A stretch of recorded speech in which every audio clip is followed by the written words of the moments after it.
Assalamualaikum warahmatullahi wabarakatuh. Kembali lagi di channel Sarang Dedemit. Malam di desa itu selalu sunyi selepas Isya. Jalanan tanah hanya diterangi lampu minyak di teras rumah warga. Angin yang bertiup dari arah persawahan membawa bau lumpur basah bercampur aroma asap kayu bakar. Rumah-rumah berdinding papan terlihat redup, seolah ikut merasakan beban hidup penghuninya. Di salah satu rumah sederhana, berdiri sebuah bangunan kecil dengan dinding separuh papan dan separuh tembok catnya kusam nyaris terkelupas. Di sanalah Anissa tinggal bersama ibunya yang sudah renta, Bu Siti, dan putra semata wayangnya, Dimas. Sejak suaminya meninggal 3 tahun lalu, kehidupan Anissa berubah drastis. Semua kebutuhan rumah tangga, biaya sekolah, hingga obat-obatan ibunya harus ia tanggung sendiri. Pekerjaan sebagai penjaga toko baju di pasar hanya menghasilkan upah pas-pasan. Setiap malam ia duduk termenung di depan tungku yang sudah padam, menghitung sisa uang receh yang nyaris tak pernah cukup. Beban itu kian berat karena utang kepada Juragan Karto, seorang rentenir yang ditakuti warga desa. Awalnya, utang itu diambil untuk biaya pengobatan almarhum suaminya. Anissa berharap dengan berobat ke rumah sakit kota masih ada harapan hidup. Namun kenyataan berkata lain, nyawa sang suami tak tertolong. Sementara tagihan terus menumpuk, Juragan Karto memang selalu datang dengan wajah ramah. Tapi bunga yang ia tetapkan mencekik siapa saja yang berani meminjam. Anissa termasuk salah satu yang terjerat. "Bu, besok uang sekolah Dimas harus dibayar. Kalau tidak," kata Bu Guru, "saya tidak boleh ikut ujian," ujar Dimas lirih suatu malam. Bocah berusia 10 tahun itu duduk di samping ibunya, wajahnya tertunduk. Anissa menghela napas panjang. "Iya nak, ibu usahakan besok, kamu jangan khawatir ya." Bu Siti yang duduk di kursi bambu menatap anaknya dengan mata berkaca-kaca. "Nduk, sampai kapan kamu terus diperas sama orang itu? Juragan Karto itu ibarat lintah, kalau tidak segera diputus habis darahmu." "Iya Bu, saya tahu," jawab Anissa pelan. "Tapi kalau sekarang saya berhenti bunganya makin menumpuk. Saya sudah bingung harus bagaimana." Suasana rumah hening sejenak. Hanya suara jangkrik dari luar jendela yang terdengar. Anissa menatap wajah Dimas yang polos, lalu wajah ibunya yang semakin keriput. Hatinya terasa semakin sesak. Ia ingin berteriak, tapi tak sanggup. Keesokan harinya, ketika matahari baru muncul, Anissa berjalan kaki menuju pasar. Jalanan masih becek, sisa hujan semalam. Di kepalanya, pikiran tentang utang terus berputar. Ia tahu hari itu Juragan Karto pasti akan datang menagih. Dan benar saja, menjelang siang, sosok pria berperut buncit itu muncul di depan toko tempat Anissa bekerja. "Assalamualaikum Nisa," sapa Juragan Karto dengan suara berat. "Waalaikumsalam Juragan," jawab Anissa sambil menunduk. "Juragan," Karto tersenyum tapi matanya menyimpan ancaman. "Bagaimana kabarnya? Utangmu sudah jatuh tempo minggu ini. Jangan sampai saya datang ke rumah ya." Anissa menunduk makin dalam. "Saya masih berusaha Juragan. Gaji bulan depan mungkin bisa untuk membayar sebagian." "Sebagian?" Suara Juragan meninggi. "Bunga jalan terus Nisa. Kalau kamu cuma bayar sebagian, hutangmu malah tambah besar." Orang-orang di sekitar mereka pura-pura tak melihat tapi sebenarnya mencuri dengar. Semua tahu watak Juragan Karto yang kejam dan tak seorang pun berani menentangnya. "Juragan, saya mohon diberi waktu lagi," pinta Anissa hampir berbisik. Juragan Karto mendekat, suaranya kini lebih rendah namun menusuk. "Ingat Nisa, utang itu harus dibayar. Kalau kamu tidak mampu ada cara lain." Anissa terdiam, tak berani menatap. Kalimat samar itu membuat bulu kuduknya meremang. Ia tahu, banyak cerita beredar tentang perempuan desa yang hancur karena ulah Juragan Karto malamnya. Anissa kembali ke rumah dengan wajah letih. Dimas sudah tertidur, sementara Bu Siti duduk menenun tikar dari pandan kering. "Gimana Nduk?" tanya Bu Siti tanpa menoleh. "Juragan Karto datang lagi. Dia minta semua dibayar." "Saya benar-benar tidak tahu harus bagaimana Bu," jawab Anissa sambil duduk di lantai memeluk lututnya. Bu Siti berhenti menenun. "Kalau bapakmu masih ada, Pasti dia tidak akan biarkan kamu seperti ini. Anissa menggigit bibir, menahan air mata. Saya hanya ingin Dimas bisa sekolah. Saya tidak peduli dengan diri saya, Bu. Asal Dimas jangan putus sekolah. Malam itu, Anissa tidak bisa tidur. Suara angin yang menggesek daun pisang di belakang rumah terdengar seperti bisikan-bisikan yang menakutkan. Ia memeluk anaknya erat, seolah takut Dimas akan direnggut sesuatu. Matanya terus menatap langit-langit rumah, sementara pikirannya penuh dengan ketakutan tentang masa depan.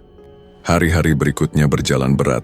Setiap kali juragan Karto lewat depan rumah, Anissa merasa napasnya tertahan. Ia semakin rajin bekerja, meski toko tempatnya menjaga pakaian sepi pembeli. Kadang ia pulang membawa roti basi dari pemilik toko, hanya untuk mengganjal perut anaknya.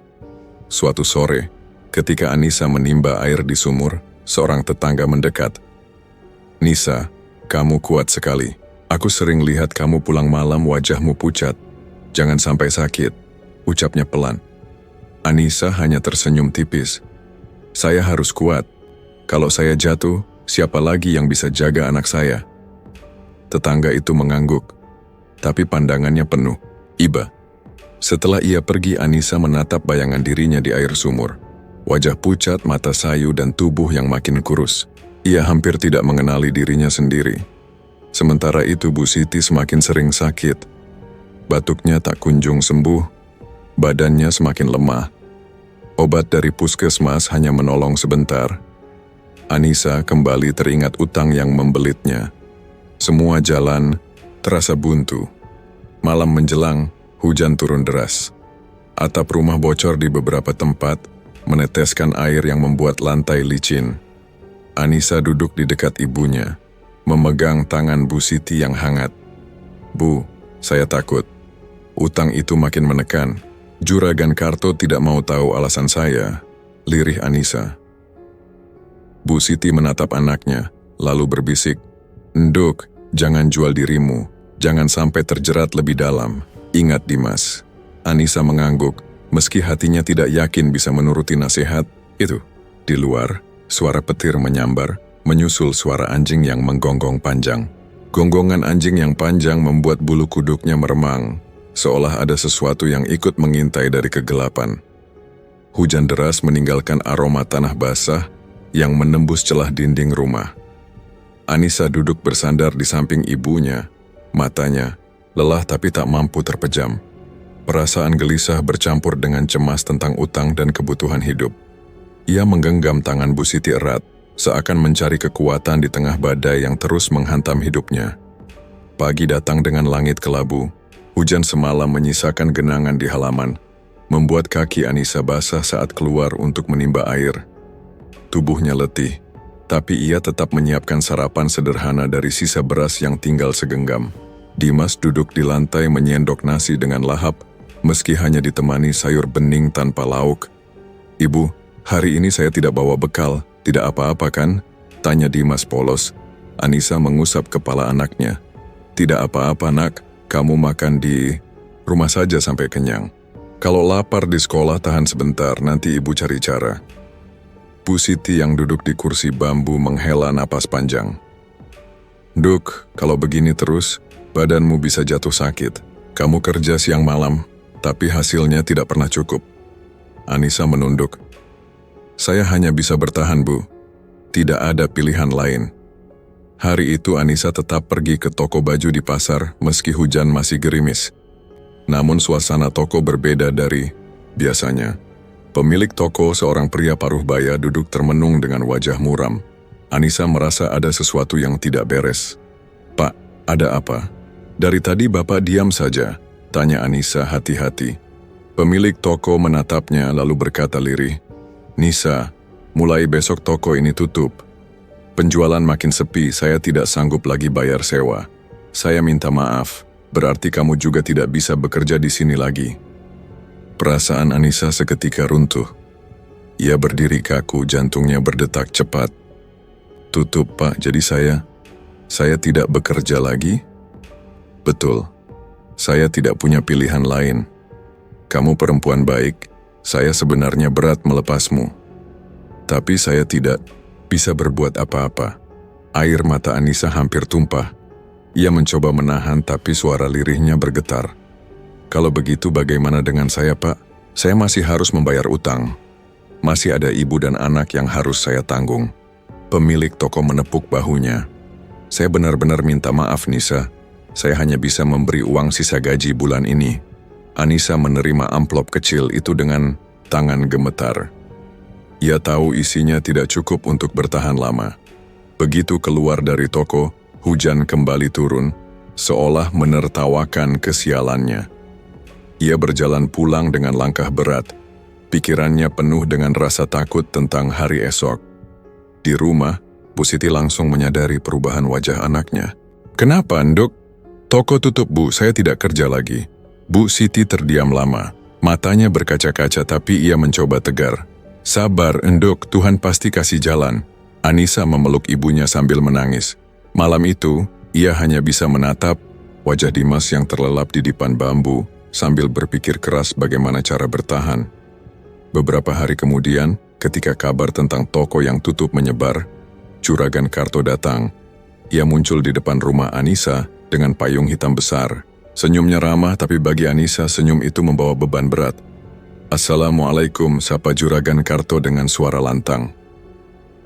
"Waalaikumsalam," jawab Bu Siti dari dalam. Juragan Karto duduk di kursi bambu di ruang tamu. Anissa menyiapkan segelas teh meski sebenarnya tidak ingin melayani pria itu. "Kabar saya dengar, kamu tidak kerja lagi di toko ya, Nisa?" tanyanya, menatap tajam. Anissa menunduk. "Iya, Juragan. Toko sudah tutup." Juragan Karto tersenyum samar. "Kalau begitu, utangmu bagaimana? Tanpa pekerjaan kamu mau bayar pakai apa?" Anissa terdiam. Dimas yang duduk di sudut ruangan ikut menunduk, seolah paham situasi. Juragan Karto lalu mencondongkan tubuh. "Tapi tenang, Nisa. Saya datang bukan mau menekan kamu. Saya justru bawa kabar baik. Ada pekerjaan untukmu. Gaji besar, jauh lebih baik daripada jaga toko baju." Anissa menatapnya ragu. "Pekerjaan apa, Juragan?" "Jadi asisten rumah tangga. Bukan di desa ini, tapi di kota. Majikannya orang kaya, namanya Baskoro. Kamu tinggal di rumahnya. Makan ditanggung. Gaji tiap bulan lumayan besar. Cukup untuk bayar utang sekaligus menabung." Bu Siti ikut bicara. "Juragan, itu benar? Jangan main-main. Anak saya sudah tertekan." Juragan Karto mengangguk. "Betul, Bu Siti. Saya tidak bohong. Baskoro itu teman saya. Rumahnya besar, pekerja banyak. Dia butuh tambahan tenaga. Kalau Anissa mau, saya bisa rekomendasikan." Anissa menelan ludah. Pikirannya berputar cepat.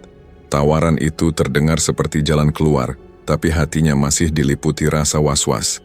Juragan Karto melanjutkan, "Tidak cuma kamu, Nisa. Saya juga ajak Sari. Dia juga butuh kerja. Kalian berdua bisa berangkat bersama. Lebih aman." Nama Sari disebut. Sari adalah tetangga sekaligus sahabat dekat Anissa, seorang janda muda yang juga berjuang membesarkan anaknya. Mereka sering berbagi cerita pahit hidup. Malamnya, Anissa mendatangi rumah Sari untuk membicarakan tawaran itu. "Sar, Juragan Karto tadi datang. Dia bilang, ada kerjaan di rumah orang kaya di kota. Gajinya besar. Kamu juga diajak," ucap Anissa. Pelan Sari menatapnya dengan mata lelah. "Kerjaan apa? Jangan-jangan cuma omong kosong." "Katanya jadi asisten rumah tangga. Tinggal di sana, semua ditanggung." Saya bingung, Sar. Kalau tidak ambil, utang saya makin menumpuk. Kalau ambil, saya takut meninggalkan Dimas." Sari menghela napas. "Aku juga capek, Nisa. Kerja di sawah upahnya tidak seberapa. Kalau tawaran itu benar, mungkin kita harus coba. Tapi aku juga ragu, kenapa harus lewat Juragan Karto?" Obrolan mereka berlanjut lama, ditemani suara jangkrik di pekarangan. Hati mereka sama-sama diliputi rasa takut, tapi juga berharap ada jalan keluar. Beberapa hari kemudian, Baskoro sendiri datang ke desa. Penampilannya rapi, berkemeja putih, wajahnya ramah. Ia berbicara sopan pada warga, terutama pada Anissa dan Sari. "Saya benar-benar butuh pekerja yang bisa dipercaya. Rumah saya besar, banyak pekerjaan rumah. Kalau kalian mau, saya beri gaji 3 kali lipat dari kerja di toko, katanya sambil tersenyum. Sari melirik Anissa, lalu berbisik, gaji segitu, kita bisa lunasi semua utang. Anissa menatap wajah Baskoro. Senyumnya menenangkan, seolah tanpa niat buruk. Hati kecilnya masih ragu, tapi keadaan memaksanya untuk menerima. Baiklah Pak, saya mau mencoba, ucap Anissa akhirnya. Sari pun mengangguk. Saya juga. Baskoro tersenyum lebar. Bagus, kalian tidak akan menyesal. Malam itu Anissa tidak bisa tidur. Perasaan gelisah masih menempel kuat sejak ia menerima tawaran kerja dari Baskoro. Pikirannya penuh dengan pertanyaan, tapi di balik keraguan itu ada harapan besar. Ia menatap langit-langit rumah, mendengar suara tikus berlari di atas genteng, sementara angin masuk dari celah jendela membawa dingin menusuk. Ketika matanya mulai terpejam, bayangan wajah Dimas muncul, lalu ibunya, lalu sosok juragan Karto yang tersenyum licik. Anissa menarik napas dalam-dalam, mencoba menenangkan diri. Pagi berikutnya, persiapan berangkat dilakukan dengan terburu-buru. Anissa hanya membawa pakaian secukupnya, selembar kerudung, dan foto keluarga kecil yang sudah lusuh. Sari juga terlihat sibuk, membawa tas kain berisi baju anaknya yang dititipkan pada orang tua. Saat keduanya berpamitan pada keluarga masing-masing, suasana haru terasa kental. Jaga diri baik-baik, Nduk. Jangan gampang percaya pada orang, pesan Bu Siti, sambil memeluk Anissa erat. Anissa menahan air mata. Iya Bu, saya akan hati-hati. Doakan saya bisa cepat kirim uang. Dimas menggenggam tangan ibunya. Ibu jangan lama-lama ya, saya tunggu di rumah. Hati Anissa serasa ditusuk, tapi ia mencoba tersenyum. Ibu janji nak. Perjalanan menuju rumah Baskoro cukup panjang. Mereka menaiki mobil hitam besar yang disediakan. Jalanan berliku, melewati sawah, hutan kecil, lalu masuk ke kawasan kota dengan deretan rumah mewah. Anissa dan Sari saling pandang, kagum sekaligus gugup melihat perbedaan dunia yang mereka masuki. Rumah Baskoro berdiri megah di tengah halaman luas, pagar besi tinggi melingkari, dan pintu gerbang otomatis terbuka begitu mobil masuk. Bangunan bercat putih itu bertingkat 2, dengan jendela-jendela besar dan lampu gantung menyala terang di teras depan. Selamat datang, kata Baskoro dengan senyum ramah saat menyambut mereka di pintu. Anissa dan Sari menunduk sopan. Terima kasih Pak, hari-hari pertama berjalan lancar. Anissa ditugaskan membersihkan ruang tamu, dapur dan mencuci pakaian. Sari mengurus kamar-kamar di lantai atas. Pekerjaan itu memang melelahkan, tapi gaji yang diterima membuat mereka sedikit lega. Setiap awal bulan, Baskoro menyerahkan uang sesuai janji, bahkan lebih dari yang mereka bayangkan. Anissa mulai mencicil utang kepada juragan Karto, dan untuk pertama kalinya setelah lama, ia bisa mengirim uang ke rumah. Namun, semakin lama tinggal di rumah itu, ada hal-hal yang membuat hati mereka tidak tenang. Rumah megah itu terlalu sunyi untuk ukurannya. Meski banyak ruangan, hanya Baskoro yang benar-benar terlihat menghuni. Para pekerja lain jarang bicara. Wajah mereka selalu datar seakan menyembunyikan sesuatu. Suatu malam, Anissa yang baru selesai mencuci piring mencium bau menyengat. Asap tipis seperti kemenyan merayap dari arah koridor. Ia menoleh ke sekeliling, tapi tak melihat siapapun. Bau itu begitu pekat hingga membuat kepalanya pening. Anissa, kamu cium baunya? Bisik Sari yang tiba-tiba muncul di belakangnya. Anissa mengangguk. Iya Sar, dari mana ya? Seperti ada yang membakar kemenyan. Sari menatap ke arah lorong gelap. Setiap malam Jumat selalu begini. Aku perhatikan dari minggu lalu. Rasanya aneh. Anissa terdiam. Ia tidak ingin menduga-duga, tapi dalam hatinya ada rasa tidak nyaman. Beberapa hari berikutnya, Sari semakin yakin ada sesuatu yang tidak beres. Ia sering mendengar suara langkah kaki di koridor ketika tengah malam. Padahal, semua pekerja sudah tidur. Pernah juga ia melihat bayangan hitam melintas cepat di dinding kamar, membuat bulu kuduknya berdiri. Suatu siang, saat mereka berdua membersihkan kamar tamu, Sari membuka suara. "Nisa, kamu tidak merasa rumah ini ada yang aneh?" "Aneh bagaimana?" tanya Anissa, tetap sibuk menata bantal. Seperti ada sesuatu yang disembunyikan. Kenapa setiap malam Jumat ada bau kemenyan? Kenapa pekerja lain tidak pernah mau bicara? Mereka seperti menyimpan rahasia. Anissa berhenti sejenak menatap sahabatnya. "Jangan berpikir macam-macam, Sar. Kita hanya kerja di sini. Jangan bikin masalah." Tapi aku tidak bisa diam. Perasaan ini semakin kuat, desa Sari. Malam Jumat berikutnya, bau kemenyan kembali tercium. Lebih pekat dari sebelumnya, menusuk hidung hingga membuat dada sesak. Anissa mencoba menutup hidung dengan kain, tapi baunya tetap menempel. Dari balik pintu kamar, ia mendengar suara samar, seperti bisikan, entah dari mana asalnya. "Anissa, kamu dengar itu?" tanya Sari dengan wajah pucat. Anissa menggeleng cepat. "Sudahlah, Sar, kita tidur saja." Tapi Sari berdiri di depan jendela, menatap halaman belakang yang gelap. "Tidak, Nisa. Aku yakin ada yang tidak beres. Aku akan cari tahu." Anissa memegang lengannya. "Jangan macam-macam. Kalau ketahuan, kita bisa diusir. Lebih baik tahu kebenarannya daripada pura-pura buta," balas Sari lirih. Sejak malam itu, Sari semakin sering gelisah. Ia jadi lebih pendiam di siang hari, tapi matanya selalu waspada. Anissa memperhatikan perubahan itu, tapi memilih diam. Dalam hati, ia hanya berharap semua berjalan normal. Hari berganti, tapi suasana di rumah Baskoro semakin membuat Anissa resah. Ia mulai sering bermimpi buruk, berjalan di lorong gelap, dikejar bayangan besar, lalu terbangun dengan tubuh basah oleh keringat. Kadang ia mendengar pintu terbuka sendiri, atau suara benda jatuh padahal tidak ada apapun. Suatu sore ketika mereka berdua istirahat di dapur, Sari berkata pelan, "Nisa, aku takut. Rumah ini bukan rumah biasa." Anissa menatapnya lelah. "Aku juga merasa begitu. Tapi kita bisa apa? Kita butuh uang." Sari menggenggam tangannya erat. "Kalau terjadi sesuatu, janji kita saling bantu." Anissa mengangguk. "Iya, Sar, kita harus kuat." Malam itu, ketika lampu-lampu rumah dipadamkan, Anissa berbaring dengan mata terbuka. Bau kemenyan kembali merayap, kali ini lebih tajam. Suara, seperti gemuruh kecil terdengar dari lantai bawah. Hatinya berdegup kencang, ia ingin menutup telinga, tapi rasa penasaran juga ikut mengusik. Di kamar sebelah, Sari belum tidur.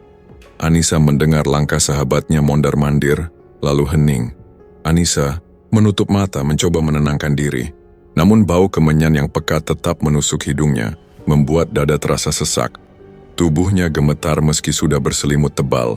Suara gemuruh dari lantai bawah samar-samar terdengar, bercampur dengan desir angin malam. Ia terus berdoa dalam hati, berharap rasa takut itu segera hilang. Tapi semakin ia menekan, semakin kuat perasaan tidak nyaman yang menyeruak. Di kamar sebelah, Sari tidak bisa tidur. Ia mondar-mandir, langkah kakinya berderit di lantai kayu. Rasa curiga yang sudah lama ia pendam kini semakin membara. Bau kemenyan yang datang setiap malam Jumat bukanlah hal biasa. Ada sesuatu yang dilakukan Baskoro, sesuatu yang disembunyikan dari semua orang. "Aku harus tahu," bisik Sari pada dirinya sendiri. Ia membuka pintu kamar perlahan, memastikan tidak ada yang melihat. Lorong rumah itu gelap, hanya diterangi cahaya redup dari lampu minyak di dinding. Suasana begitu sunyi hingga suara napasnya sendiri terdengar jelas. Sari melangkah pelan, menuruni tangga menuju lantai bawah. Jantungnya berdetak kencang, telapak tangannya dingin oleh keringat. Dari kejauhan ia melihat cahaya redup menyala dari sebuah pintu di pojok ruangan. Pintu itu jarang terbuka. Sari baru sadar itu mengarah ke ruang bawah tanah. Bau kemenyan semakin menyengat dari arah sana. Ia mendekat, tubuhnya gemetar, tapi rasa penasaran lebih kuat daripada rasa takut. Dari celah pintu yang sedikit terbuka, ia mengintip. Pandangannya langsung membeku. Baskoro berdiri di depan sebuah altar yang dipenuhi sesajen, bunga-bunga layu, dupa menyala, dan mangkuk berisi cairan merah pekat. Wajahnya pucat, tubuhnya gemetar, bibirnya berkomat-kamit membaca mantra. Di depannya asap hitam berputar, lalu muncul suara gaib yang terdengar jelas meski tidak ada sosok yang terlihat. Baskoro, kau janji, malam ini harus ada tumbal baru. Suara itu berat, parau, bercampur dengusan yang membuat udara dingin, menusuk tulang. Baskoro berlutut, keringat bercucuran dari dahinya. Tunggu, Nyai. Beri saya waktu. Saya belum dapat tumbal. Suara itu semakin keras, bergema di ruang sempit. Janji tidak boleh diingkari. Malam ini, tumbal harus ada. Kalau tidak, darahmu sendiri yang jadi gantinya. Sari menutup mulutnya dengan tangan, hampir berteriak. Tubuhnya bergetar hebat, matanya melebar penuh ketakutan. Ia baru menyadari betapa bahayanya posisi mereka selama ini. Di dalam ruangan, Baskoro semakin panik. Ia menoleh ke kiri dan kanan seperti mencari sesuatu untuk dijadikan alasan. Kakinya goyah, hampir terjatuh. Lalu tiba-tiba, ia menghentikan mantranya. Matanya mengarah ke pintu tepat ke arah Sari yang sedang mengintip. "Siapa di sana?" teriak Baskoro dengan suara parau. Sari tersentak, tubuhnya membeku. Pintu berderit ketika Baskoro menariknya keras. Wajah pria itu merah, matanya liar. "Kamu, Sari? Saya." Suara Sari tercekat, tidak bisa melanjutkan. Suara gaib itu kembali terdengar, kali ini lebih menggelegar. "Itu, dia, bawa masuk. Dia tumbal malam ini." Baskoro menoleh ke arah altar, wajahnya semakin pucat. Ia sadar pilihannya hanya dua, memenuhi perintah atau kehilangan nyawa. Dengan tangan gemetar, ia meraih lengan Sari. "Tidak, jangan, lepaskan saya." Sari berontak, air matanya mengalir deras. Baskoro menariknya masuk, pintu tertutup keras di belakang mereka. Bau kemenyan makin pekat, hampir membuat Sari pingsan. Suara gaib itu tertawa. Tawa panjang yang menyeramkan memenuhi seluruh ruang bawah tanah. Sementara itu, di kamar atas, Anissa terbangun karena mendengar suara pintu terbanting. Ia duduk, mencoba mendengarkan. Hanya terdengar samar suara orang, berteriak lalu hening. Hatinya diliputi rasa tidak enak, tapi ia terlalu takut untuk turun. Ia hanya bisa menggenggam selimut erat, tubuhnya gemetar hebat. Di ruang bawah tanah, Sari menangis terisak. Kenapa saya? Apa salah saya?" Baskoro menunduk, suaranya bergetar. "Maaf Sari, saya tidak punya pilihan. Kalau bukan kamu, saya yang mati." Sari berteriak histeris, tapi suaranya tenggelam dalam suara gaib yang semakin keras. "Cepat, persembahkan dia padaku." Altar bergetar, dupa jatuh satu persatu, api kecil menyambar bunga-bunga kering. Baskoro semakin panik. Ia menoleh ke wajah Sari yang penuh air mata, lalu menutup mata sendiri. Tubuhnya gemetar, mulutnya komat-kamit membaca mantra yang lebih cepat. Sari tahu malam itu bukan lagi tentang rahasia. Hidupnya benar-benar berada di ujung. Matanya yang basah oleh air mata menatap pintu ruang bawah tanah yang terkunci, lalu menoleh ke wajah Baskoro yang dipenuhi keringat. Suara gaib yang menuntut darah semakin keras, membuat udara seakan bergetar. Jantungnya berdetak tak karuan, tubuhnya gemetar hebat, dan ia berusaha menahan tangis agar tidak semakin memancing murka makhluk itu. "Lepaskan saya, Pak. Tolong." "Saya janji tidak akan cerita pada siapapun." Suara Sari bergetar, memohon belas kasihan. Baskoro menunduk, suaranya serak. "Maaf, Sari. Saya tidak punya pilihan. Kalau saya tidak menuruti perintah, saya sendiri yang mati." Pintu lain terbuka keras. Dua orang pesuruh Baskoro masuk, wajah mereka dingin tanpa ragu. Mereka memegang tali dan kain, jelas sudah mengerti apa yang harus dilakukan. Sari menjerit, meronta sekuat tenaga, tapi tubuhnya yang lemah mudah ditaklukkan. Tangannya diikat, mulutnya dibekap, lalu tubuhnya dijatuhkan ke lantai dengan kasar. Jangan lakukan ini. Saya mohon." isaknya meski suaranya terhalang kain. Suara gaib itu tertawa panjang, menggema menembus dinding. Cepat, darahnya harus mengalir malam ini. Baskoro memberi isyarat dengan tangan. Para pesuruh langsung menyiksa Sari, menendang tubuhnya, memukul wajahnya, hingga darah bercucuran. Jeritan Sari terdengar pilu, menyayat hati siapapun yang mendengar, tapi di ruang itu tidak ada simpati. Dalam kepanikan, Baskoro mencoba menutup telinga, tapi suara tangisan dan teriakan Sari tetap menusuk batinnya.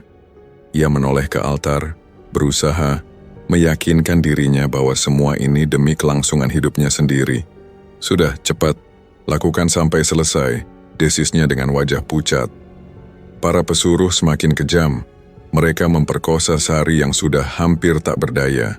Tangisan Sari melemah, matanya kosong, tubuhnya lunglai, tapi kekejian itu tidak berhenti.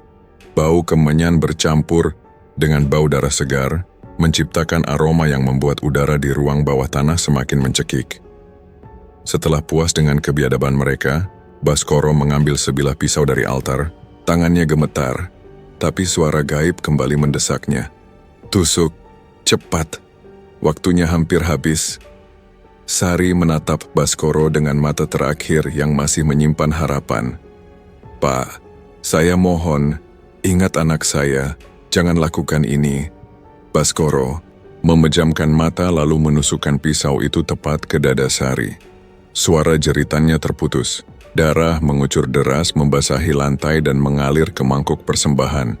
Tubuh Sari tersentak sebentar lalu terdiam tak bergerak. Suara gaib itu kembali terdengar. Kali ini lebih tenang. Bagus, persembahan diterima. Altar bergetar, api dupa berkobar lebih besar. Asap hitam naik ke langit-langit, membentuk wajah samar seorang perempuan dengan rambut panjang berantakan. Wajah itu menyeramkan, matanya merah menyala, mulutnya menganga memperlihatkan gigi tajam. Suara tawa nyaring keluar dari mulutnya membuat semua orang di ruangan itu menggigil. Masih butuh lebih banyak, malam lain harus ada lagi. Baskoro menunduk, keringat membasahi seluruh tubuh. Iya Nyai, saya akan carikan. Setelah itu, altar kembali hening. Asap perlahan menghilang, tapi bau anyir darah dan dupa masih menggantung di udara. Baskoro memandang tubuh Sari yang terbujur kaku lalu memberi isyarat kepada pesuruhnya. Bawa dia. Buang ke lubang. Mereka menyeret jasad Sari ke sudut ruang bawah tanah. Di sana ada sebuah lubang besar, gelap, dalam, dengan bau busuk menusuk hidung.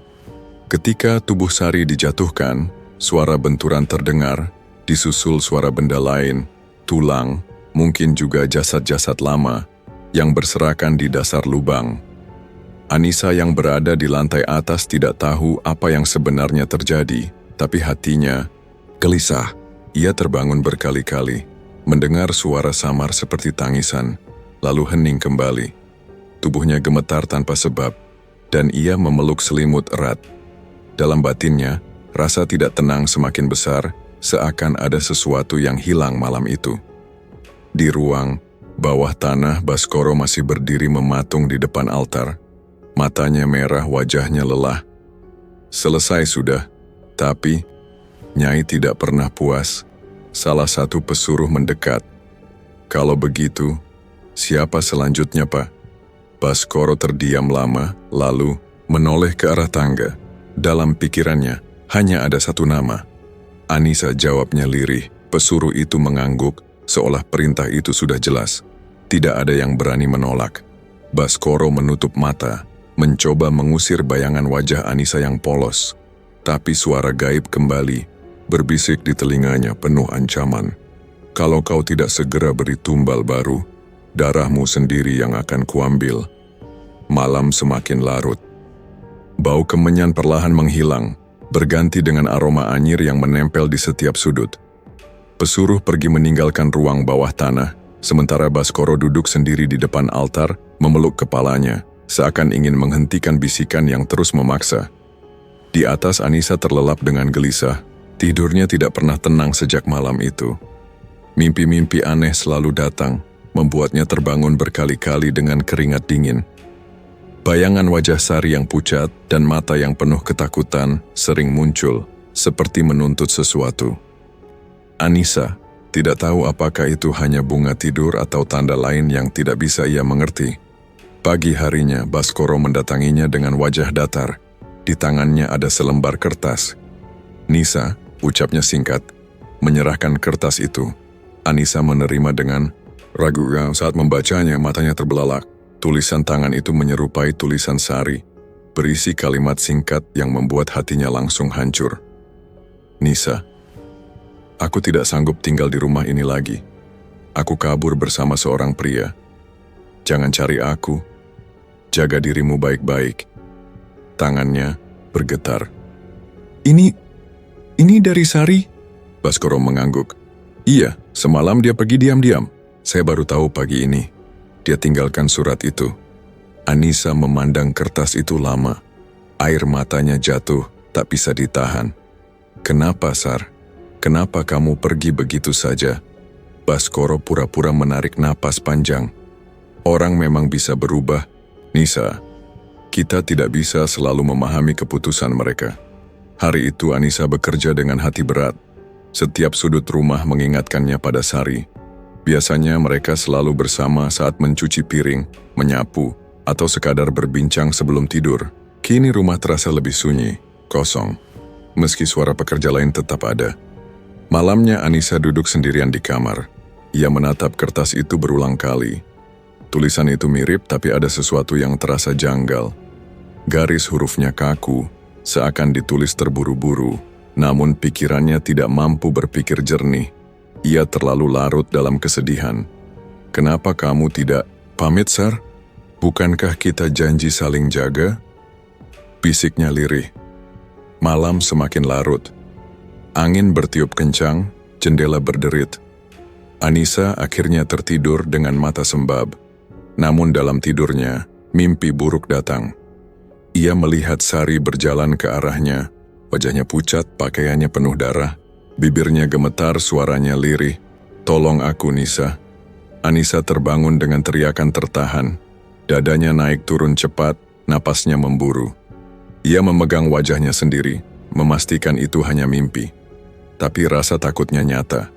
Tubuhnya dingin, seperti baru saja disentuh tangan yang membeku. Keesokan harinya, saat menyapu halaman, ia memberanikan diri bertanya pada salah satu pekerja. "Mas, kamu tahu tidak, Sari pergi kemana?" Pekerja itu menoleh cepat lalu menggeleng. "Tidak tahu, Mbak. Saya tidak lihat dia keluar." Anissa menelan ludah. Tapi Baskoro bilang dia kabur. Pekerja itu terdiam, wajahnya tegang. Ia tidak menjawab lagi, hanya bergegas pergi seolah tidak ingin membicarakan hal itu. Anissa semakin bingung, hatinya semakin tidak tenang. Di kamar ia mencoba menghubungi nomor Sari. Berkali-kali ia tekan, tapi yang terdengar hanya suara operator. "Nomor yang Anda tuju sedang tidak aktif." "Kenapa, Sar? Kenapa kamu tidak angkat telepon?" Anissa berbisik sendiri, menatap layar ponselnya yang gelap. Hari-hari berikutnya, mimpi buruk semakin sering datang. Sari selalu muncul, dengan wajah semakin menyeramkan. Matanya kosong, tubuhnya penuh luka, tangannya terulur seakan meminta pertolongan. "Jangan tinggalkan aku, Nisa." Setiap kali terbangun, Anissa menangis. Ia merasa ada yang salah. Surat itu tidak cukup menjelaskan. Perasaan hatinya menolak percaya bahwa Sari benar-benar kabur. Ada sesuatu yang lebih gelap dari itu, tapi ia tidak berani mengungkapkannya. Suatu malam ketika sedang mencuci piring, Baskoro masuk ke dapur. "Kamu masih kepikiran soal Sari?" tanyanya tenang. Anissa menunduk. "Iya, Pak. Rasanya saya tidak percaya dia pergi begitu saja." Baskoro mendekat, menatapnya tajam. "Orang bisa berubah. Jangan terlalu dipikirkan. Fokus saja pada pekerjaanmu." Anissa mengangguk pelan, meski hatinya tidak yakin. Pandangan Baskoro membuatnya semakin gelisah. Ada sesuatu yang dingin dari tatapannya, sesuatu yang tidak bisa ia jelaskan. Malam Jumat kembali datang.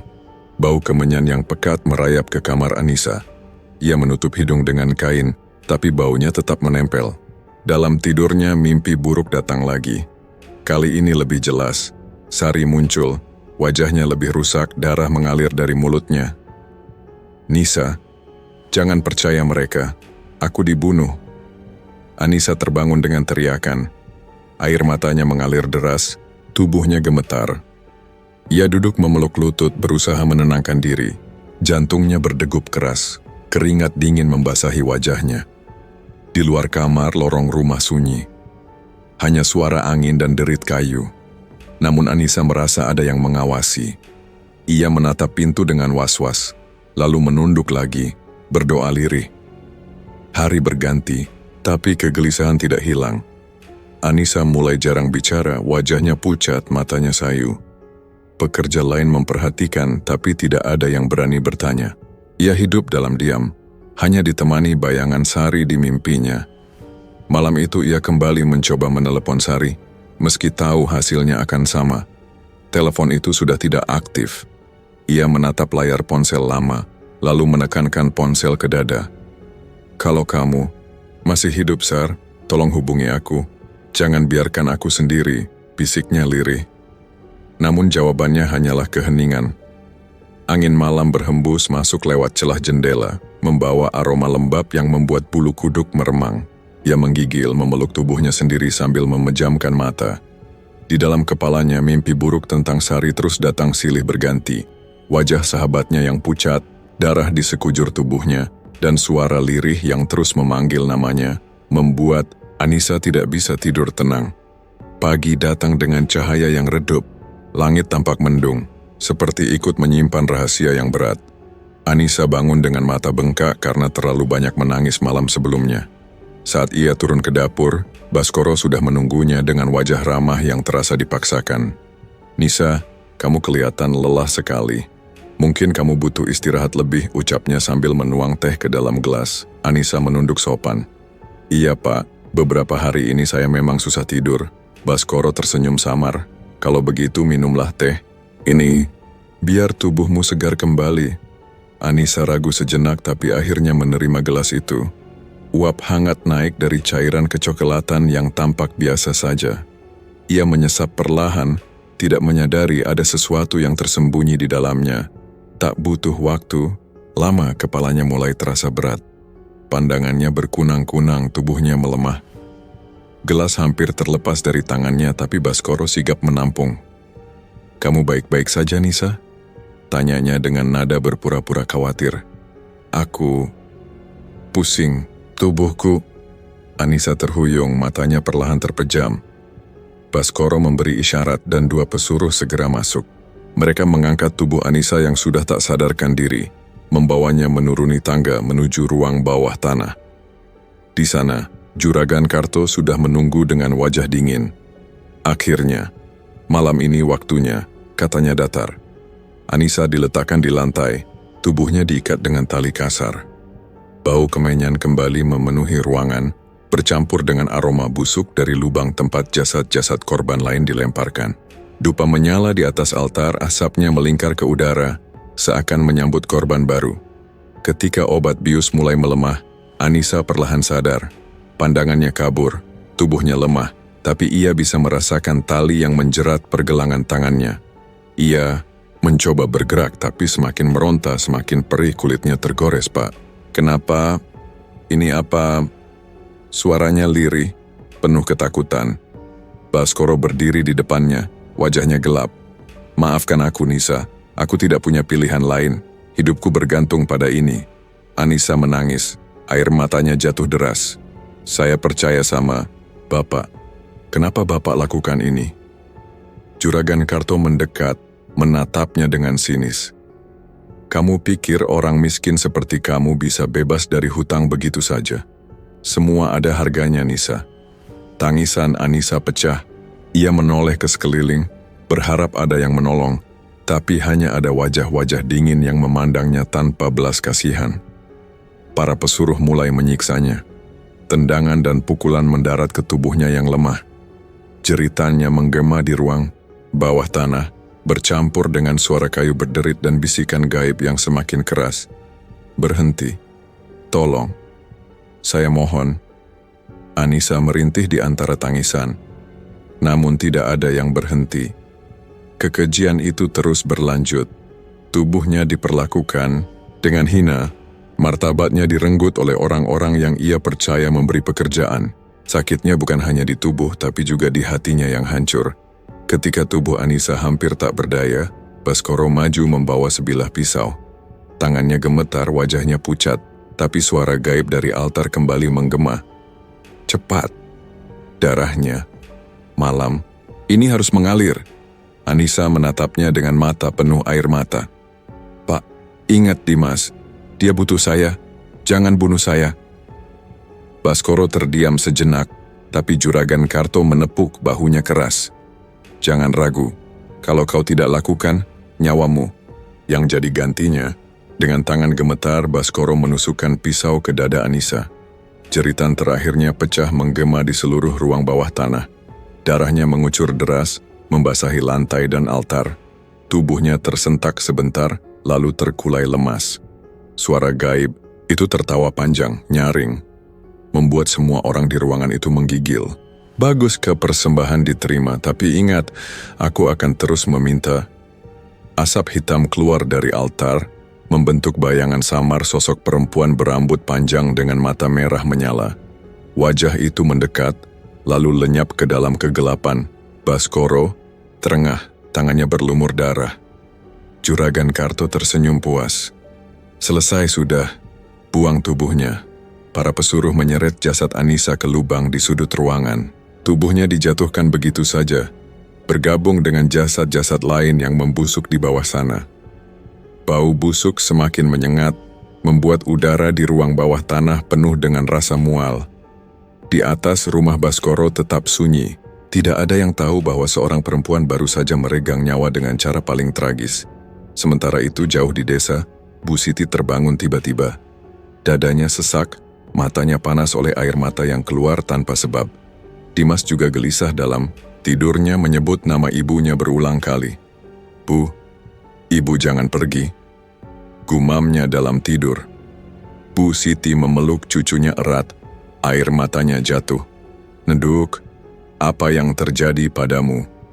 Malam itu, udara di dua tempat berbeda, dipenuhi rasa berat. Di rumah Baskoro, bau darah dan kemenyan masih melekat di ruang bawah tanah. Sementara di desa, Bu Siti menangis dalam diam, memeluk Dimas yang gelisah dalam tidurnya. Rasa kehilangan yang tidak bisa dijelaskan terus menekan batin mereka, seolah ada ikatan yang terputus. Beberapa hari kemudian Juragan Karto kembali ke desa. Ia datang dengan pakaian rapi, mengenakan peci hitam, dan wajah dibuat setenang mungkin. Di tangannya ada 2 amplop coklat yang sengaja ia siapkan. Senyumnya tipis, seolah membawa kabar baik, padahal di balik itu ada kebusukan yang sulit dibayangkan. Ia pertama kali menuju rumah Bu Siti. Perempuan tua itu duduk di kursi bambu di teras, wajahnya pucat, matanya sembab karena terlalu sering menangis. Dimas duduk di sampingnya, memegang buku sekolah tapi tatapannya kosong. Assalamualaikum, sapa Juragan Karto. Suaranya dibuat lembut. Waalaikumsalam, jawab Bu Siti lirih, mencoba berdiri. Tidak usah repot, Bu. Saya, hanya sebentar. Juragan Karto duduk tanpa diminta. Ia mengeluarkan amplop dari sakunya lalu meletakkannya di meja kayu. Ini Bu, titipan dari Anissa. Mata Bu Siti melebar. Dari Nisa? Dia di mana Juragan? Sudah lama tidak ada kabar. Saya khawatir sekali. Juragan Karto menghela napas panjang, menunduk pura-pura prihatin. Begini Bu, Anissa bersama Sari. Mereka kabur. Katanya ikut seorang pria kaya yang mereka kenal di kota. Mereka tidak mau kembali. Air mata Bu Siti jatuh begitu saja. Tidak mungkin Juragan. Nisa tidak seperti itu. Dia tidak mungkin tinggalkan anaknya. Juragan Karto menatapnya tajam. Bu, saya hanya menyampaikan apa adanya. Anissa sendiri yang menitipkan pesan lewat saya. Uangnya pun dititipkan supaya ibu dan Dimas tidak kekurangan. Bu Siti membuka amplop dengan tangan gemetar. Di dalamnya ada lembaran uang lusuh, jumlahnya tidak banyak. Ia menatap uang itu lama, lalu menoleh ke cucunya. Dimas memandang tanpa kata. Wajahnya bingung. Ibu tetap tidak percaya. Suara Bu Siti parau. Tapi kalau memang begitu katanya apa boleh buat? Juragan Karto berdiri. Terimalah takdir, Bu. Hidup harus terus berjalan. Dari rumah Bu Siti, ia melangkah ke rumah keluarga Sari. Ayah Sari, seorang lelaki tua dengan tubuh bongkok, menyambut dengan wajah muram. Di dalam rumah, anak Sari menangis digendong neneknya. "Pak, saya datang membawa kabar dari Sari," ucap Juragan Karto sambil duduk. Ayah Sari menatap penuh harap. "Bagaimana anak saya, Juragan? Dia baik-baik saja?" Juragan Karto kembali, menghela napas lalu berbicara dengan nada dibuat berat. "Sari sudah pergi, Pak. Dia bersama seorang pria. Katanya ingin hidup baru di kota. Dia tidak mau kembali. Ini ada titipan uang darinya." Ibu Sari langsung menangis. "Astagfirullah, kenapa anak saya begitu? Bagaimana dengan cucu kami? Apa dia tidak ingat?" Juragan Karto berpura-pura menunduk, memasang wajah penuh iba. "Kadang orang bisa berubah. Kita hanya bisa pasrah." Ia meletakkan amplop kedua di meja. Uang yang sama, palsu, kotor, tak ada artinya dibandingkan nyawa yang sudah direnggut. Tapi keluarga Sari menerimanya dengan tangan gemetar, tidak tahu apa yang sebenarnya terjadi. Hari-hari setelah itu, gosip mulai menyebar di desa. Orang-orang mulai membicarakan Anissa dan Sari yang kabarnya kabur bersama pria kaya. Ada yang percaya, ada juga yang meragukan, tapi tidak ada bukti lain selain kata-kata Juragan Karto. Di warung kopi, para lelaki desa saling berbisik. Katanya Anissa sama Sari lari ikut orang kota. Sudah dapat hidup enak katanya. Ah, masa iya? Bukannya mereka orang baik? Anissa itu kerja keras demi anaknya. Kalau bukan benar, Juragan Karto tidak mungkin bilang begitu. Percakapan itu membuat nama kedua perempuan itu tercoreng. Bu Siti hanya bisa menunduk setiap kali mendengar bisik-bisik di belakangnya. Ia tidak pernah benar-benar percaya, tapi tidak ada daya untuk membantah. Malam hari, saat semua orang tertidur, Bu Siti sering menangis sendiri. Ia memeluk foto Anissa muda, lalu menatap wajah Dimas yang terlelap. "Kenapa kamu tidak pamit, Nduk? Ibu tidak percaya kamu pergi begitu saja. Ibu merasa ada yang salah," bisiknya lirih. Dimas kadang terbangun, lalu mendekat. "Mbah, ibu kemana? Kenapa tidak pulang?" Bu Siti hanya bisa mengusap kepala cucunya. "Ibu tidak tahu, Nak. Ibu juga menunggu jawaban." Hari berganti, tapi kabar yang ditinggalkan Juragan Karto tetap sama. Ia tidak pernah kembali menjelaskan lebih jauh. Hanya menitipkan uang yang katanya dari Anissa dan Sari. Namun semakin hari hati Bu Siti semakin berat. Firasat buruk terus menghantuinya. Setiap malam ia merasa seolah mendengar suara Anissa memanggil dari kejauhan. Terkadang, Dimas juga bermimpi hal serupa, bangun dengan mata berkaca-kaca. "Bu, tadi malam saya mimpi. Ibu datang, wajahnya sedih. Katanya dia kedinginan dan minta tolong," ujar Dimas suatu pagi. Bu Siti memeluk cucunya erat, air matanya tak tertahan lagi. "Nduk, Dimas benar, ada yang tidak beres." Namun ia tidak tahu harus bercerita pada siapa. Semua orang di desa lebih percaya gosip yang sudah beredar. Juragan Karto terlalu berkuasa, tidak ada yang berani menentangnya. Malam kembali datang. Bu Siti duduk di kursi bambu, menatap lampu minyak yang redup. Berdoa dalam hati agar hatinya yang gelisah diberi ketenangan. Di kamar, Dimas sudah tidur, tapi tidurnya gelisah.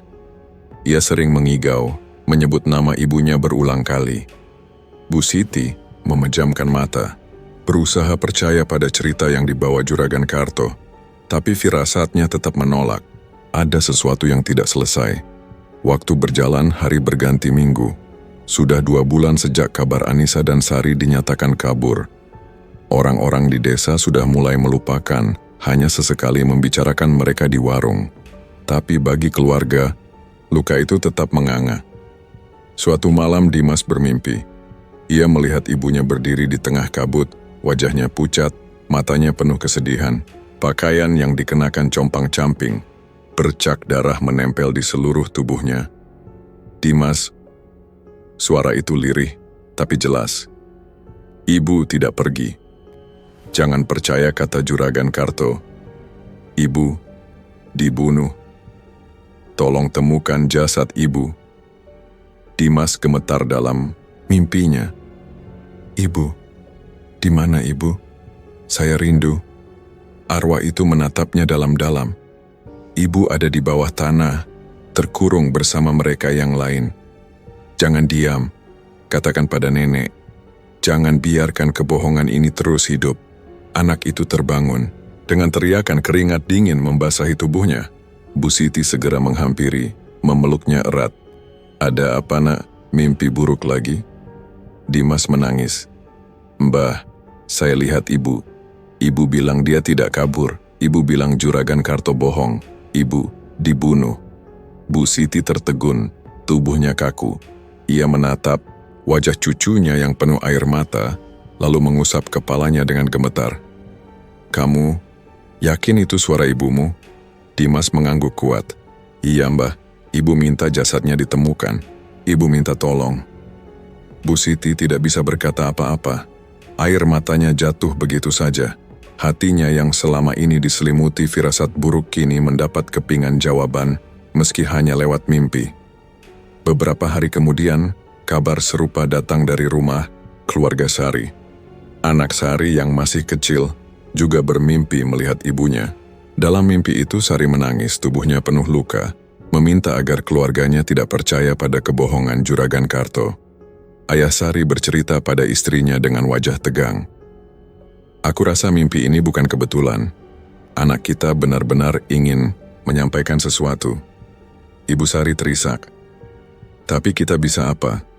Semua orang percaya kata Juragan Karto. Siapa yang mau dengar suara kita? Kabar tentang mimpi itu sampai ke telinga Bu Siti. Ia segera mendatangi rumah keluarga Sari membawa Dimas. Mereka duduk bersama, saling bertukar cerita. Cucuku bermimpi hal yang sama, ucap Bu Siti dengan suara bergetar. Anissa bilang, ia tidak kabur. Ia dibunuh. Juragan Karto berbohong. Ayah Sari menunduk lama, wajahnya muram. Kalau begitu, ini tanda. Anak-anak kita benar-benar berusaha menyampaikan kebenaran dari alam baka. Suasana ruangan hening. Hanya suara tangisan kecil yang terdengar dari cucu Sari. Semua orang menunduk, menyadari bahwa mimpi-mimpi itu terlalu mirip untuk diabaikan. Malam berikutnya, Dimas kembali bermimpi. Kali ini lebih jelas. Ia melihat ibunya duduk di lantai basah, tubuhnya bersandar lemah, darah mengalir dari dada. Dimas, jangan takut. Katakan pada semua orang, aku tidak kabur, aku dibunuh bersama Sari. Jangan diam. Bagaimana caranya, Ibu? Siapa yang mau percaya pada saya? Percaya pada doa. Percaya pada kebenaran. Jangan biarkan kebohongan itu menelan semua. Dimas terbangun lagi dengan tangis. Ia memeluk neneknya erat. Bu Siti menenangkan, meski wajahnya sendiri penuh air mata. Nduk, kenapa kamu tidak bisa tenang? Apa salah kami sampai harus menerima ini? Bisiknya lirih. Siang harinya, Bu Siti mencoba bicara pada beberapa tetangga. Menurut saya, Anissa tidak mungkin kabur. Dia terlalu sayang sama anaknya, ucapnya di warung bertetangga hanya saling pandang. Lalu salah satu menjawab pelan. Bu, semua orang sudah dengar cerita dari Juragan Karto. Kalau ibu bilang lain, siapa yang berani percaya? Juragan itu orang berkuasa. Bu Siti menelan kecewa. Ia sadar, melawan Juragan Karto bukan hal mudah. Tapi ia juga tidak bisa menolak pesan yang datang lewat mimpi cucunya. Malam kembali datang dengan angin dingin. Bu Siti berdoa lama di atas sajadah. Dimas sudah tidur. Wajahnya tetap murung meski matanya terpejam. Dalam doa itu Bu Siti berbisik, Ya Allah, kalau benar anakku mati dibunuh, tunjukkan kebenarannya. Jangan biarkan kebohongan ini terus menutupinya. Udara malam itu terasa lebih berat. Angin masuk dari celah jendela, membawa aroma tanah basah. Bu Siti merapatkan selendang, tubuhnya bergetar. Hatinya penuh tekad, meski tidak tahu harus mulai dari mana. Di rumah keluarga Sari, hal serupa terjadi. Anak kecil itu kembali bermimpi. Ibunya kali ini sambil menunjuk ke arah tanah gelap. Tangannya gemetar, suaranya lirih, "Aku terkubur di sana. Tolong aku keluar." Ayah Sari terbangun, keringatnya bercucuran. Ia memandang istrinya dengan wajah pucat. Mimpi ini bukan kebetulan. Kita harus lakukan sesuatu. Namun mereka hanya bisa saling menatap. Tidak ada yang berani melawan Juragan Karto secara langsung. Mereka masih terjebak dalam ketakutan, tapi rasa curiga kini semakin kuat. Hari-hari berikutnya dipenuhi bisik-bisik. Mimpi-mimpi itu menyebar lewat cerita dari mulut ke mulut. Ada yang mulai percaya, ada yang masih ragu. Tapi Bu Siti tidak peduli. Ia sudah mantap dengan firasatnya. Malam itu, ia duduk lama di teras rumah. Angin malam menyapu wajahnya yang dipenuhi kerut. Matanya menatap langit gelap sambil berdoa dalam hati. Ia merasa anaknya tidak tenang di alam sana. Di kamarnya, Dimas kembali gelisah, menyebut nama ibunya dalam tidur. Semua rasa itu menumpuk, membuat tekad Bu Siti semakin kuat. Hari-hari berikutnya, kabar tentang mimpi yang dialami keluarga Anissa dan keluarga Sari mulai terdengar oleh warga lain. Semula hanya dianggap bunga tidur, tapi karena mimpi itu terus berulang dan selalu sama, warga mulai resah. Bisik-bisik makin ramai. Sebagian mulai menaruh curiga pada Juragan Karto. Kalau dipikir-pikir, sejak kapan Anissa dan Sari berani kabur begitu saja? Mereka perempuan baik, kata seorang tetua desa di warung kopi. Betul. Lagi pula, siapa yang bawa kabar itu? Hanya Juragan Karto. Kita tidak pernah dengar langsung dari mereka, timpal yang lain. Suara-suara itu menyebar. Warga yang sebelumnya diam kini mulai mempertanyakan cerita yang selama ini mereka telan mentah-mentah. Puncaknya terjadi pada malam Jumat. Beberapa pemuda desa yang sedang melewati jalan dekat rumah kosong peninggalan keluarga Baskoro mencium bau menyengat dari arah dalam. Bau kemenyan bercampur dengan anyir darah membuat bulu kuduk mereka berdiri. Mereka memberanikan diri mendekat, mengintip dari celah jendela. "Astagfirullah, lihat itu!" bisik salah satu pemuda, wajahnya pucat. Di dalam, terlihat Juragan Karto sedang duduk bersila di depan altar.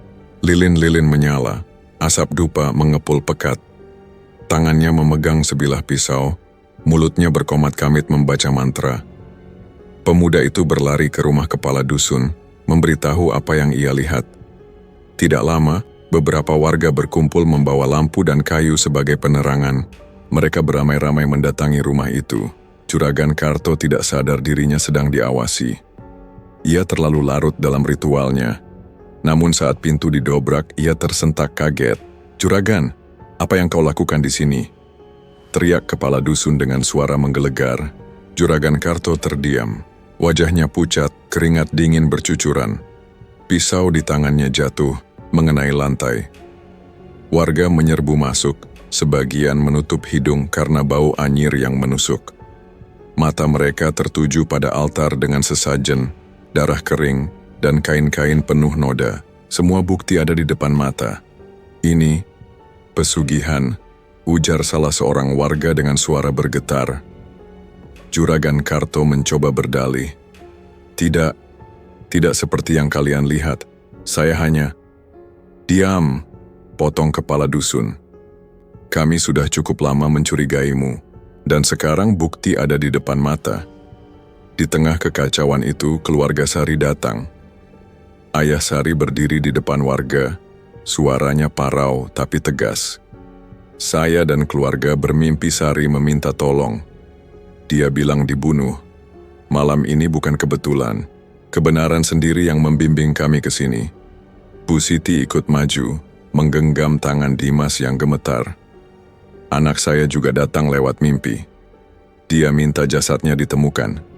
Dia tidak kabur. Semua bohong." Warga terdiam, saling pandang. Semua potongan cerita kini bersatu. Bukti ritual di depan mata, mimpi-mimpi yang terus berulang, dan kejanggalan yang selama ini mereka rasakan. Juragan Karto terpojok.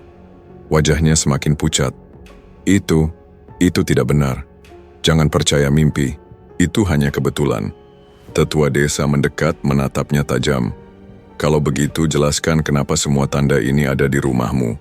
Jelaskan kenapa hanya kamu yang tahu cerita tentang kaburnya mereka." Juragan Karto gemetar. Mulutnya berusaha berbicara, tapi kata-kata tercekat. Akhirnya ia jatuh berlutut, suaranya parau. Saya memang salah. Saya hanya menjalankan perintah. Anissa dan Sari memang dibunuh. Semua bersama Baskoro. Warga terhenyak. Suara riuh pecah. Ada yang berteriak marah. Ada yang menangis. Bu Siti lemas, hampir jatuh, tapi segera dipapah tetangga. Dimas menangis keras, tubuhnya bergetar. Di mana jasad mereka? Teriak ayah Sari dengan mata merah. Juragan Karto menunduk, suaranya lirih. Di ruang bawah tanah rumah Baskoro, di lubang, bersama korban lain. Malam itu juga, warga melaporkan kepada polisi. Tidak butuh waktu lama, petugas datang membawa senjata dan lampu besar. Rumah Baskoro digeledah. Tangga menuju ruang bawah tanah ditemukan, ditutup rapat dengan papan. Saat dibuka, bau busuk menyembur keluar, membuat beberapa orang muntah. Polisi menyalakan lampu ke dalam lubang. Di sana terlihat tumpukan jasad yang sudah membusuk, bercampur pakaian robek dan tulang belulang. Semua terdiam, ngeri melihat kenyataan itu. Astagfirullah, mereka benar, bisik salah satu polisi. Dengan hati-hati, jasad-jasad diangkat satu persatu. Di antaranya ditemukan tubuh Anissa dan Sari. Meski sudah rusak, beberapa pakaian masih bisa dikenali oleh keluarga. Tangisan pecah memenuhi malam itu. Bu Siti jatuh terduduk, menangis sejadi-jadinya. Nduk, kenapa jalanmu harus begini? Dimas memeluk neneknya erat, wajahnya basah oleh air mata. Ia tidak sanggup menatap jasad ibunya, hanya menunduk gemetar. Polisi segera menangkap Juragan Karto yang sudah pasrah, juga Baskoro beserta para pesuruhnya. Mereka digelandang dengan tangan terikat, wajah mereka tanpa daya. Warga berteriak marah, ada yang mencoba memukul, tapi ditahan oleh petugas. Biar hukum yang bicara, kata polisi menahan emosi warga. Pemakaman dilakukan keesokan harinya. Warga datang berbondong-bondong memenuhi jalan desa. 2 liang lahat digali berdampingan untuk Anissa dan Sari. Doa dipanjatkan, air mata tak henti mengalir. Suasana hening, hanya suara isak tangis yang terdengar di antara bacaan doa. Saat tanah mulai menutup jasad, Bu Siti menangis keras seakan semua beban hidupnya jatuh bersamaan. Dimas berdiri kaku, tangannya mengepal, wajahnya pucat. Ia terlalu muda untuk kehilangan ibunya dengan cara sekejam itu. Kepala desa berdiri di depan warga. Biarlah ini jadi pelajaran untuk kita semua. Jangan pernah tertipu oleh kekayaan yang datang dengan jalan kotor, karena akhirnya darah akan menuntut darah. Tanah ditimbun hingga rata, papan nama sederhana ditancapkan di atas pusara. Warga satu persatu menabur bunga. Malam itu, meski tubuh mereka telah kembali ke tanah, suasana desa tidak benar-benar tenang. Rasa ngeri masih menggantung, meninggalkan jejak di hati setiap orang yang menyaksikan. Bagi Bu Siti, luka itu tidak akan pernah sembuh. Bagi Dimas, kehilangan itu akan selalu membekas. Dan bagi warga, kebenaran yang akhirnya terbongkar menjadi bukti bahwa tidak ada kebohongan yang bisa bertahan selamanya.